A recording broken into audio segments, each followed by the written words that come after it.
Hello students, welcome back to my YouTube channel. आज हम class 12th का जो कि मोस्ट इम्पोर्टेंट हमारा टॉपिक है रीवैल्यूएशन अकाउंट, कि हमने रीवैल्यूएशन अकाउंट किस तरीके से बनाना है। और आज की इस वीडियो के अंदर हम आपको बिल्कुल बेसिक से कि रीवैल्यूएशन अकाउंट किस तरीके से बनाते हैं और किस टाइम आपने बनाना है, इसका सेकंड नेम क्या रहने वाला है, और ये सारी चीज़ आपको विद एडजस्टमेंट और विद एग्जांपल के साथ एक सिंगल वीडियो के अंदर समझाई जाएंगी। सारी की सारी एडजस्टमेंट मैंने एक ही वीडियो के अंदर कंप्लीट करने की कोशिश करी है। अगर इसके अलावा कोई भी एडजस्टमेंट रह जाए तो आप कमेंट बॉक्स में कमेंट कीजिए, आपको उसका रिप्लाई विद इन 24 आवर आपको मिलेगा। तो देखिए, फर्स्ट नंबर है आपके पास कि रीवैल्यूएशन अकाउंट है क्या चीज़।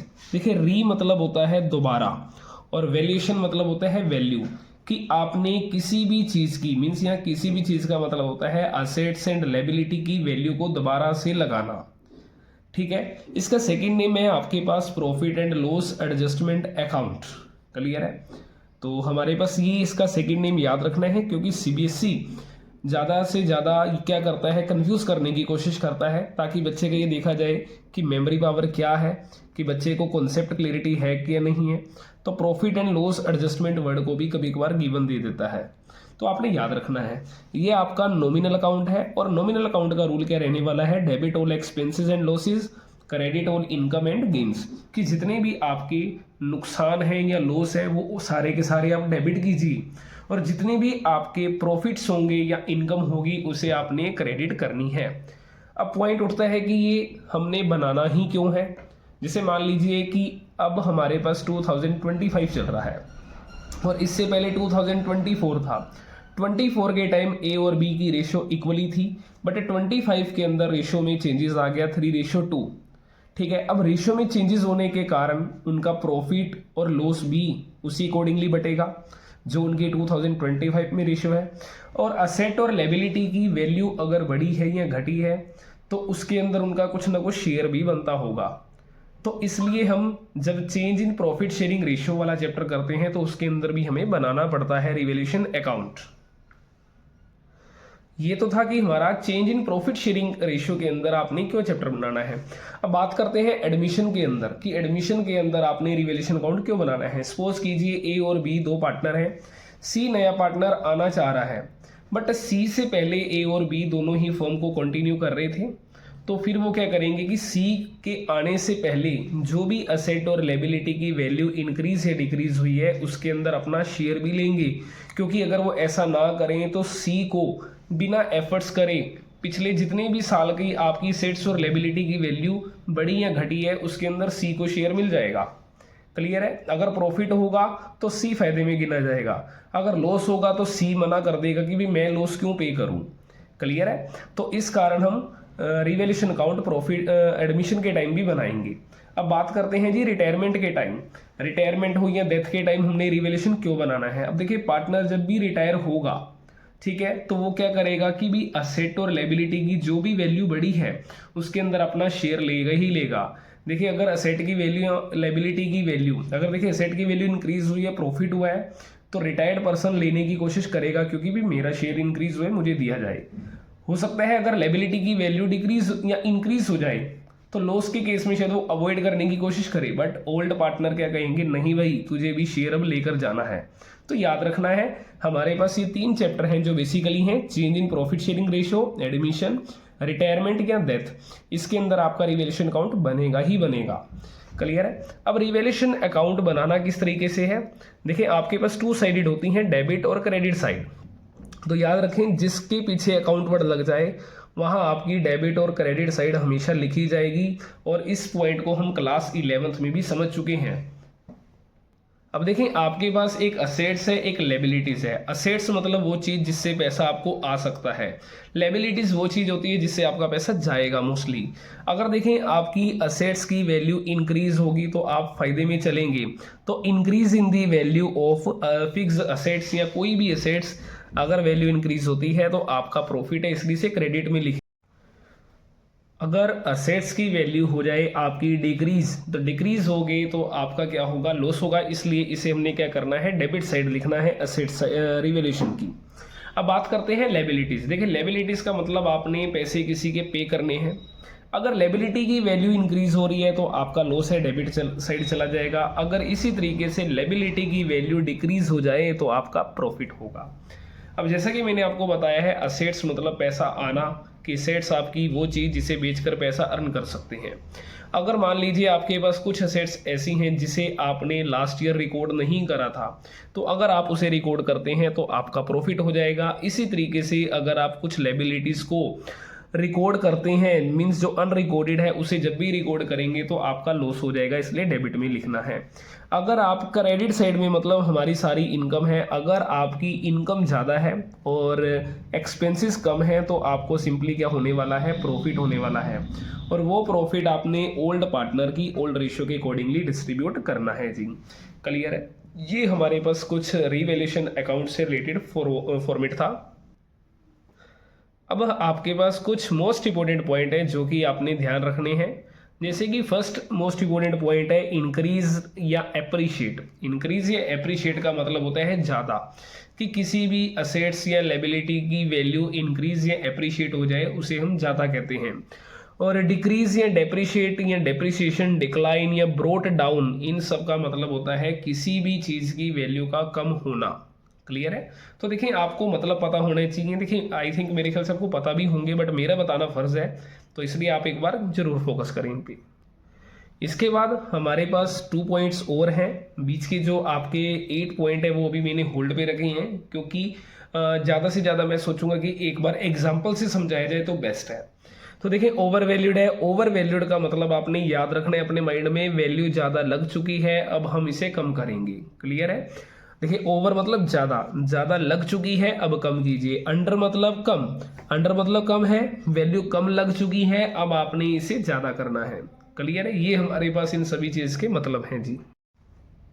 अब हम रिवैल्यूएशन अकाउंट को एक एग्जांपल के जरिए समझते हैं कि किस तरीके से आपके पास एडजस्टमेंट को आपने हैंडल करना है। मतलब कि एडजस्टमेंट का ट्रीटमेंट आपने रिवैल्यूएशन अकाउंट में एंड बैलेंस शीट में किस तरीके से करना है जी।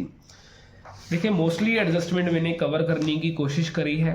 अगर फिर भी इसके अलावा कोई एडजस्टमेंट रह गई हो तो आप कमेंट बॉक्स में कमेंट जरूर कीजिए, मैं आपको उसका रिप्लाई विदिन 24 आवर्स जरूर दूंगा। देखिए आपके पास लायबिलिटीज़ है, कुछ असेट्स है। देखिए लायबिलिटीज़ और असेट्स मैंने अपनी तरफ से एज्यूम करी हैं, तो इसलिए मैंने इसका कोई टोटल भी इक्वल नहीं लिखा, क्योंकि एज्यूम करी है तो मैंने अपनी तरफ से बैलेंस शीट सेट करी है, शायद टोटल भी इक्वल ना हो। तो आपके पास फर्स्ट एडजस्टमेंट है ऑल डेटर्स आर गुड। इसका मतलब है कि सभी के सभी डेटर आपके अच्छे हैं, मतलब आपको इस प्रोविज़न की कोई भी ज़रूरत नहीं। अगर आपको इस प्रोविज़न की कोई ज़रूरत नहीं है तो आपका क्या हो चुका है जी, प्रॉफिट। तो रिवैल्यूएशन अकाउंट की क्रेडिट साइड में हम जाएंगे, बाय प्रोविज़न लिखेंगे और 10,000 रुपीज़ का, और बैलेंस शीट के अंदर हमारे डेटर कितने के चले जाएंगे जी, 1,10,000 रुपीज़ के चले जाएंगे। मतलब इस एडजस्टमेंट के अकॉर्डिंग हमारा ये ट्रीटमेंट रहने वाला है। क्लियर है? आगे चलते हैं। Furniture is under valued by 10,000। देखिए अंडर वैल्यूड का मतलब होता है वैल्यू कम लग चुकी है, अब आपने इसे ज़्यादा करना है। देखिए बाई का मतलब होता है से, ठीक है जी। या furniture is under valued by 10,000, कि फर्नीचर की वैल्यू 10,000 रुपये से कम लग चुकी है। अब देखिए अंडर वैल्यूड का मतलब मैंने बता दिया था, वैल्यू कम लग चुकी है, अब इसे ज़्यादा कीजिए। तो जैसे ही आप फर्नीचर की वैल्यू ज़्यादा करेंगे आपका क्या होगा, प्रॉफिट होगा। तो मुझे क्या करना है, बाय फर्नीचर लिखना है और 10,000 रुपीज़ वैल्यू को ज़्यादा कर देना है। ठीक है जी। तो जैसे ही मैं 10,000 ज़्यादा करूँगा तो मेरे पास फर्नीचर की सेकंड एडजस्टमेंट की जो एंट्री बनने वाली है, मतलब जो अमाउंट बनेगी वो 1 लाख रुपीज़ बनेगी। तो मैं यहाँ पे 1 2 भी मेंशन कर देता हूँ ताकि आपको कन्फ्यूज़न भी ना रहे कि ये पहली एडजस्टमेंट थी कि दूसरी थी। तो सिमिलर यहाँ पे फर्स्ट और सेकंड भी मेंशन कर देते हैं। तीसरी एडजस्टमेंट उठाते हैं जी, furniture is under valued by 10%। देखिए यहाँ दोनों में डिफरेंस क्या है, यहाँ परसेंटेज की फॉर्म में है और ये आपके पास रुपीज़ की फॉर्म में है। देखिए रुपीज़ की फॉर्म का तो सिंपल था, आपने सिंपली इसे क्रेडिट साइड में शो करा और आपने एसेट साइड के अंदर इसे ऐड करके दिखा दिया। बट इसका मतलब है फर्नीचर की वैल्यू 10% से कम लग चुकी है, अब आपने 10% से ज़्यादा करनी है। अब आपने समझना है क्या है इसके अंदर कि 10% वैल्यू कम लग चुकी है, इसका मतलब ये हुआ जो फर्नीचर हमें दे रखा है वो 90% की वैल्यू पर गिवन है, तो मुझे इसे 100% पर लेकर आना है। तो मुझे क्या करना चाहिए, जितना भी 90,000 आपकी वैल्यू है, अब ये 10% कम लग चुकी है, 100 में से आपने 10 कम कर देना है तो 90%, क्योंकि इसका मतलब ये है कि जो गिवन वैल्यू है वो आपको 10% कम ही है, तो मैंने 10% कम करके ही रखा 90 और इनटू कर दिया मैंने 100। इसका भी परसेंटेज और इसका परसेंटेज दोनों आपस में कट गए, तो इसे सोल्व करते हैं तो मेरे पास 1 लाख आ गया। इसका मतलब फर्नीचर की एक्चुअल वैल्यू 1 लाख थी, जबकि आपने उसे 90,000 रिकॉर्ड करा, तो 10,000 का आपका क्या होगा, प्रॉफिट होगा।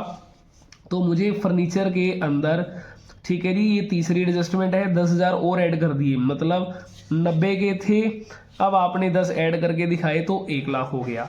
सिमिलर ऐसे ही मैंने करा बाय फर्नीचर, तीसरी एडजस्टमेंट है, 10,000 आपने और प्लस करके दिखा देने हैं। क्लियर है? हाँ जी क्लियर है यहाँ तक पॉइंट। अब देखें आगे चलते हैं जी। Machinery is over valued by 10,000, machinery की वैल्यू 10,000 ज़्यादा लग चुकी है, मतलब इसका मतलब उसकी असल वैल्यू 1 लाख बनती थी, बट आपने एक 10 लिखी हुई है, तो ओवर वैल्यूड का मतलब वैल्यू ज़्यादा लग चुकी है। अब आप कम कीजिए, जैसे ही मैं कम करूँगा तो मेरे लिए क्या हो जाएगा, लॉस हो जाएगा। तो आपने फर्स्ट नंबर रीवैल्यूएशन अकाउंट की डेबिट साइड में जाना है, टू मशीनरी लिखना है और इसे 10,000 रुपये को कम करके दिखा देना है। ओके रिपोर्ट है जी। और इसी तरीके से मेरे पास क्या करना है जी, असेट साइड में जाएंगे, मशीनरी नंबर 4 लिखा और 1,10,000 में से मुझे 10 कम करके दिखा देने हैं, तो 1 लाख रुपीज़ वैल्यू आपकी आ जाएगी। हाँ जी आगे चलते हैं। Machinery is over valued by 10%, कि मशीनरी की वैल्यू 10% से ज़्यादा लग चुकी थी। इसका मतलब गिवन वाली वैल्यू आपको जो दे रखी है वो कितने की दे रखी है, 110% की दे रखी है, तो आपने 110 से डिवाइड करना है, इनटू 100 रखना है। इसका मतलब उसकी एक्चुअल वैल्यू 1 लाख रुपए थी, जबकि आपने उसे एक 10 लिख दिया, तो 10,000 आप क्या कीजिए, कम कीजिए। तो अगर मैं लगाता हूँ फिफ्थ एडजस्टमेंट, तो फिफ्थ एडजस्टमेंट भी क्या कहती है, टू मशीनरी ही करेंगे, लेकिन आपने 10,000 रुपये कम करने हैं। ओके है, तो रिवेलेशन की डेबिट में, और असेट साइड में जाऊंगा तो फिफ्थ एडजस्टमेंट के अकॉर्डिंगली मशीनरी की मैं एक 10,000 रुपये वैल्यू कम करके दिखा दूंगा, मतलब एक्चुअल वैल्यू लिख दूंगा। ठीक है, कंफ्यूज मत होना, क्योंकि बार बार मैंने देखो हर एक का नंबर दे रहा हूँ फोर्थ फिफ्थ, ताकि आपकी कंफ्यूजन कभी भी ना रहे। नेक्स्ट चलते हैं हमारे पास, make a provision for doubtful डेप्ट एट द रेट 10%। देखिए मेरे पास जो डेटर है वो है जी 1,10,000 का, ठीक है, 1,10,000 है, उसमें से 10,000 का प्रोविजन माइनस है, तो 1 लाख आ रहा है। जब कभी भी आपने परसेंटेज लगानी है तो परसेंटेज हमेशा आपकी ग्रोस वैल्यू पर लगेगी, कभी भी नेट वैल्यू पर नहीं लगानी। तो मतलब ये जो 1,10,000 है, मुझे इसी का 10% करना है जी। ओके, जैसे मैं 1,10,000 का 10% करता हूँ तो 11,000 आएगा। मेरे पास प्रोविज़न कितने का बना पड़ा है, 10,000 का बना पड़ा है, मतलब मुझे एक्चुअल में सिर्फ ओनली 1,000 रुपये का ही प्रोविज़न बनाना है। तो रीवैल्यूएशन की डेबिट में देखूंगा टू प्रोविज़न और छठा नंबर 1,000 रुपये का, ठीक है जी। और बैलेंस शीट की असेट साइड में जाऊंगा, लेकिन अब की बार मैं डेटर में से 1,10,000 में से 11,000 माइनस कर देंगे, तो 99,000 रुपीज़ आपकी वैल्यू आ जाएगी। ओके है, नेक्स्ट चलते हैं। Creditor is over valued. देखिए जी, क्रेडिटर की वैल्यू 20,000 ज़्यादा लग चुकी है, अब आप कम कीजिए। जैसे ही आप क्रेडिटर को कम करेंगे तो आपका क्या होगा, प्रॉफिट होगा जी। तो जैसे ही आपका प्रॉफिट होगा, आपने रीवैल्यूएशन की क्रेडिट में लिखना है बाय क्रेडिटर और 7 एडजस्टमेंट, और 20,000 रुपये का आपका प्रॉफिट हो जाएगा। ओके रिपोर्ट है। ऐसे ही बैलेंस शीट की लेबिलिटी साइड में जाएंगे, क्रेडिटर आपके 20,000 रुपये का, देखिए 20,000 के ज़्यादा थे, आपने वैल्यू जो गिवन है क्रेडिटर की वो कितनी है, 1,10,000, 1,10,000 थी, तो उसे मैंने 20,000 कम कर दिया, तो 90,000 रुपये लिख देना है। ओके रिपोर्ट है जी। नेक्स्ट चलते हैं हमारे पास,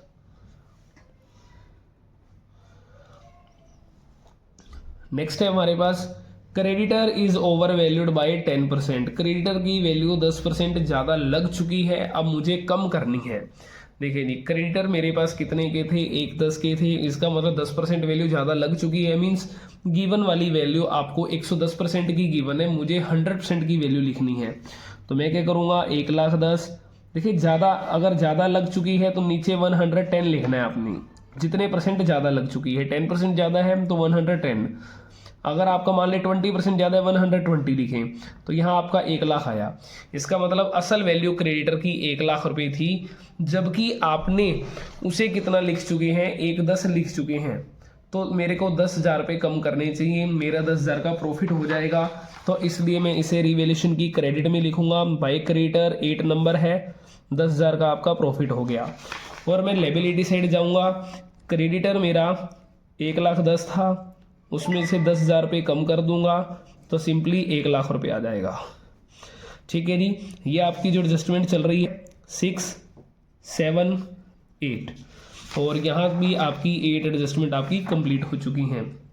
आगे चलते हैं। Outstanding expenses is under valued, कि आउटस्टैंडिंग एक्सपेंसेस आपके 1,000 रुपये से कम है। देखिए आउटस्टैंडिंग एक्सपेंसेस अगर 1,000 से कम है तो उसे ज़्यादा कर दीजिए। जैसे ही आप ज़्यादा करोगे तो आपका क्या होगा, लॉस होगा। क्लियर पॉइंट है, क्योंकि लेबिलिटी आपकी कम लग चुकी थी, जब आप उसे सही करेंगे तो आपका लॉस हो जाएगा। तो 2 करें आप आउटस्टैंडिंग एक्सपेंसेस 1,000 रुपये से ज़्यादा। ओके है। अब 8वीं एडजस्टमेंट के बाद 9वीं एडजस्टमेंट आ गई, और मैं नई बैलेंस शीट के अंदर क्या करूँगा, आउटस्टैंडिंग एक्सपेंसेस जो कि मेरे क्वेश्चंस के अकॉर्डिंगली 9,000 गिवन थे, अब 1,000 आपने और एक्सटेंड कर देने हैं तो 10,000 आपके बन जाएंगे, और ये 9 एडजस्टमेंट हो गई कंप्लीट। आगे चलते हैं। Outstanding expenses is increased bye 1,000। Outstanding expenses आपके 1,000 रुपये से ज़्यादा हो गए, तो 1,000 रुपये से ज़्यादा कीजिए। जैसे ही आप 1,000 के ज़्यादा करेंगे तो आपका फिर लॉस हो जाएगा। तो 2 आउटस्टैंडिंग एक्सपेंसेस करेंगे, कितने रुपए से, 1,000 से ज़्यादा। तो मैं नई बैलेंस शीट के अंदर भी जाऊंगा और वहाँ पे भी आउटस्टैंडिंग एक्सपेंसेस को 1,000 रुपये से ज़्यादा करके दिखा दूंगा।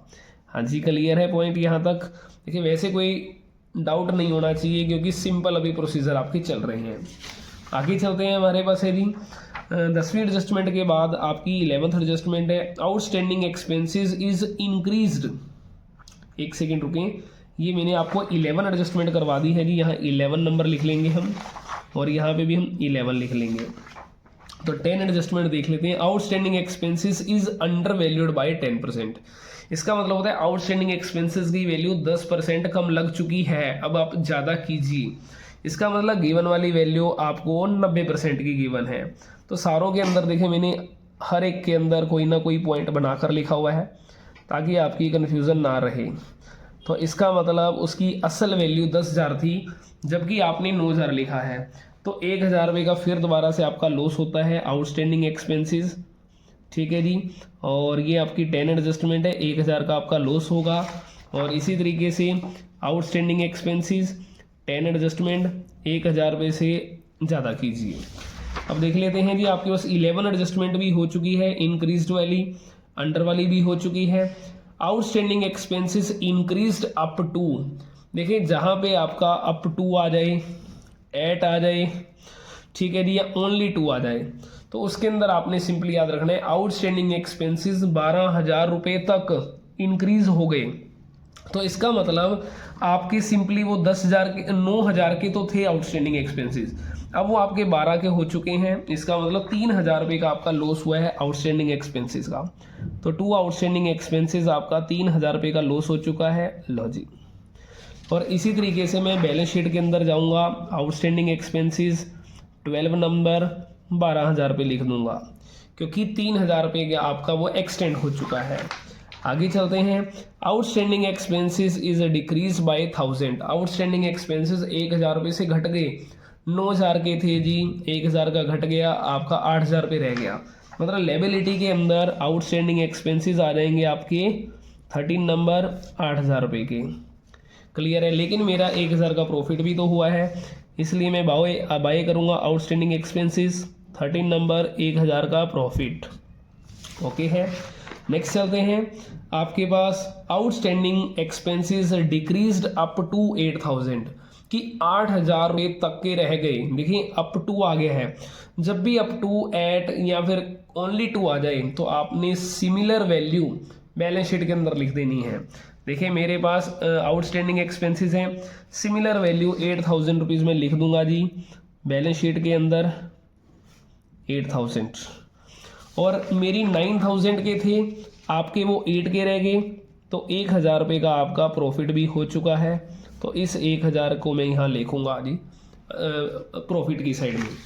अब चलते हैं next, furniture is decrease by 10,000, furniture आपका 10,000 से घट गया तो आपका लॉस होगा जी। टू करते हैं फर्नीचर, 10,000 रुपये का आप लॉस कीजिए क्योंकि आपका लॉस हो रहा है, डिक्रीज हो रहा है। और बैलेंस शीट के अंदर फर्नीचर की वैल्यू थी कितने की चेक कर लेते हैं। फर्नीचर आपका 90,000 रुपीज़ का था, उसमें से आपने 10,000 का लॉस हो चुका है, तो फर्नीचर आपका बचा 80,000 रुपीज़ का 15 एडजस्टमेंट में। नेक्स्ट करते हैं जी, फर्नीचर है आपके पास इज डिक्रीज्ड अप टू का मतलब होता है तक। अब देखिए अप टू वाली के अंदर आपने सिमिलर वैल्यू लिखनी होती है। फर्नीचर 80,000 रुपये तक घट गया तो इसका मतलब बैलेंस शीट के अंदर तो फर्नीचर आपका जाएगा 80,000 रुपीज़ का। अब देखिए 90 का था, 80 का रह गया ना, तो 10,000 रुपीज़ का आपका लॉस हो रहा है जी। तो टू करें फर्नीचर 16 नंबर, 10,000 रुपीज़ का लॉस हो रहा है। नेक्स्ट देखते हैं जी, furniture is increased by 20,000, furniture आपका 20,000 रुपये से बढ़ गया। देखिए फर्नीचर अगर आपका 20,000 रुपये से बढ़ेगा तो 20,000 रुपये का आपका लॉस होना, प्रॉफिट होना चाहिए क्योंकि फर्नीचर की सेट है। तो प्रॉफिट लिखेंगे, बाय फर्नीचर कर देंगे, 20,000 रुपये का आप अपना प्रॉफिट कीजिए और एडजस्टमेंट नंबर आपकी 17 आ गई। और फर्नीचर मेरा था कितने का, 90 का। अब उसके अंदर मैंने 20,000 रुपीज़ ऐड कर दिए तो वो 1,10,000 का बन गया। क्लियर है। नेक्स्ट एडजस्टमेंट है furniture is increased up to, देखिए अप टू आ गया, अप टू के अंदर सेम वैल्यू बैलेंस शीट में लिख दीजिए। लो जी फर्नीचर आपका 1,20,000 का हो चुका है 18वीं एडजस्टमेंट में, था कितने का, 90 का, रह हो कितने का गया, 120 का, तो 30,000 रुपीज़ का आपका प्रॉफिट हो रहा है। तो बाय फर्नीचर करेंगे 18 एडजस्टमेंट, 30,000 रुपीज़ का प्रॉफिट हो रहा है जी। क्लियर है। नेक्स्ट एडजस्टमेंट है creditor are to be paid 2,000, ठीक है जी, आपके क्रेडिटर है ना, creditor are to be paid 2,000 more, यहाँ मोर लिख लेते हैं क्योंकि एडजस्टमेंट आपकी रहेगी थी। क्रेडिटर को 2,000 आपने ज़्यादा देने हैं। देखो जब क्रेडिटर को 2,000 ज़्यादा दोगे तो आपका क्या होगा, लॉस होगा। तो टू क्रेडिट करें, 2,000 रुपये का लॉस हो चुका है 19 एडजस्टमेंट भी। क्रेडिटर मेरे थे कितने के चेक कर लेते हैं जी। क्रेडिटर हमारे क्वेश्चंस के अंदर मतलब बैलेंस शीट के अंदर 110 के दे रखे हैं, 2,000 रुपीज़ के आपने और ज़्यादा कर देने हैं, तो मेरे कितने बन जाएंगे, 1,12,000 रुपीज़ बन जाएंगे। ओके है जी यहाँ तक। इसके बाद मेरी नेक्स्ट एडजस्टमेंट है 20 नंबर एडजस्टमेंट। लो जी 20 नंबर एडजस्टमेंट के अंदर क्या दे रखा है, क्रेडिटर ₹10,000 आर नॉट लाइकली, कि क्रेडिटर को 10,000 रुपये आपने नहीं देने। मतलब अगर आप क्रेडिटर को 10,000 रुपये, देखें इस लाइन का मतलब याद रख लीजिए, क्रेडिटर को 10,000 रुपये are not likely means not paid, अगर आपने नहीं देने तो आपका क्या होगा, प्रॉफिट होगा। प्रॉफिट होगा तो रीवैल्यूएशन की क्रेडिट में जाएं, बाय क्रेडिटर लिखें 20 नंबर, और आपका कितने का प्रॉफिट हो जाएगा जी, 10,000 रुपीज़ का। देखिए मेरे क्रेडिटर थे कितने के, 110 के, अब क्रेडिटर कितने के रह जाएंगे आपके जी, 10,000 अगर आपने नहीं देने तो 1,00,000 रुपीज़ के रह जाएंगे। हाँ जी क्लियर है पॉइंट यहाँ तक। नेक्स्ट एडजस्टमेंट है मेरे पास इन्वेस्टमेंट मार्केट वैल्यू 50,000। देखिए मार्केट वैल्यू का मतलब होता है सेल वैल्यू की, अब ये इतने रुपए की सेल होगी 50,000 की, थी कितने की पहले ये चेक करते हैं। थी इन्वेस्टमेंट मेरे पास 40,000 की, अब देखो 40 वाली 50 की हो गई तो 10,000 का आपका क्या हो रहा है, प्रॉफिट हो रहा है। तो फर्स्ट नंबर मुझे क्या करना है, बाय इन्वेस्टमेंट लिख देना है, 20 नंबर 1 डालना है और 10,000 रुपीज़ का आपने प्रॉफिट हो गया। और मैं नई बैलेंस शीट के अंदर क्या करूँगा, फर्नीचर की वैल्यू, फर्नीचर कह रहे हैं इन्वेस्टमेंट की वैल्यू 21 नंबर 10,000 रुपीज़ से आपने इंक्रीज कर देनी है, मतलब 50,000 की हो चुकी थी मार्केट वैल्यू। नेक्स्ट एडजस्टमेंट है मेरे पास इन्वेस्टमेंट मार्केट वैल्यू ₹30,000, आपकी मार्केट की वैल्यू 30,000 की रह चुकी है। जबकि उसकी बुक वैल्यू है 40,000 की। अब देखिए 40,000 वाली चीज़ मतलब इन्वेस्टमेंट 40,000 की थी, वो 30 की रह गई, तो 10,000 का आपका लॉस हो रहा है। लेकिन मेरे पास 10,000 का इन्वेस्टमेंट फ्लक्चुएशन रिजर्व भी पड़ा हुआ है 30,000 का, तो जो मेरा 10,000 का लॉस हुआ है इसमें से कवर कर लूँगा। तो इसलिए मैं रीवैल्यूएशन अकाउंट के अंदर कहीं भी नहीं लिखूँगा, क्योंकि रीज़न क्या है, आपका जो 10,000 का लॉस है वो आप रिजर्व से कवर कर चुके हो। हाँ, अगर रिजर्व मेरा ना होगा तो आपने सिंपली टू इन्वेस्टमेंट लिख देना है 10,000 रुपये से कम करके, और आपने फिर बैलेंस शीट के अंदर इन्वेस्टमेंट की वैल्यू 22 नंबर डाल के 30,000 की रह जाएगी। अगर देखो रिजर्व है या नहीं है तो 30,000 तो आपका फिक्स है, आएगा ही आएगा। अगर मान लीजिए रिजर्व मेरा ना होता तो टू इन्वेस्टमेंट रिवैल्यूएशन की डेबिट में लिखेंगे 10,000 का लॉस। अगर मेरे पास रिजर्व है तो मैंने वो 10,000 का लॉस वहीं से कवर कर लिया। तो ये सारी की सारी एडजस्टमेंट है, मेरी तरफ से सारी एडजस्टमेंट मैंने कवर की है। अगर इसके अलावा फिर भी कोई एडजस्टमेंट रह चुकी है तो आप कमेंट बॉक्स के अंदर कमेंट कीजिए, आपको विदिन 24 आवर के अंदर रिप्लाई मिलेगा। आई होप कि अब आपको ये सारी एडजस्टमेंट समझ आ गई होंगी। अगर समझ आ गई हैं तो वीडियो को लाइक ज़रूर कर दीजिए और कमेंट बॉक्स में कमेंट ज़रूर करें कि आपको वीडियो कैसी लगी, क्योंकि आपका जो कमेंट और लाइक शेयर ही एक टीचर के लिए मोटिवेशन का काम है। और इसी तरीके से मेरे चैनल से जुड़े रहें, बिल्कुल फ्री ऑफ कॉस्ट कंटेंट लीजिए। Thank you.